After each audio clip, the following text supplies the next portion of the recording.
The very first allocation of the fund was $25 million to help the government close its budget deficit last year so that it could continue to operate during the period of the beginning of the recovery. A second example is that the fund is financing the largest housing project in the country. And we know that several 100,000 houses were damaged or destroyed in the earthquake. And so the fund is helping communities to rebuild after all of the destruction that took place.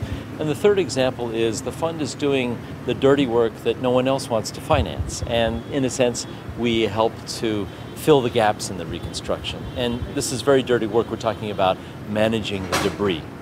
So we're financing over 90% of the approved debris management projects in the country because it's not a sexy thing that other donors want to do.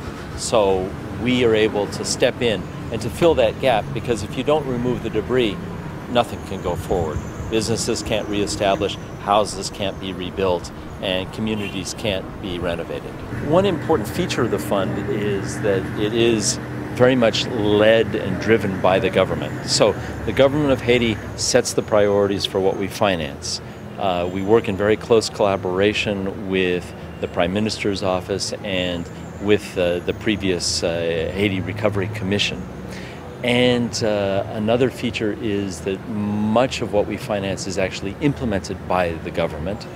And then our steering committee, our governance body, is chaired by the Minister of Finance himself. Now, the fund is also a very efficient way of financing the reconstruction, because very little of our money goes to administrative costs. In fact, the costs of managing the fund itself are less than 1% of what we've raised so far. And we move very quickly. We can approve a project in a matter of days. So when the president of Haiti came to us and asked for financing for his proposal to move people from camps back to their neighborhoods, in 11 days we were able to provide him with $30 million. The way that the fund is structured is that we work with internationally recognized partners to guarantee that the best standards of financial management, procurement, environmental safeguards, and project development are applied. And so the Haiti Reconstruction Fund executes its financing through partners such as the United Nations, the Inter-American Development Bank, and the World Bank.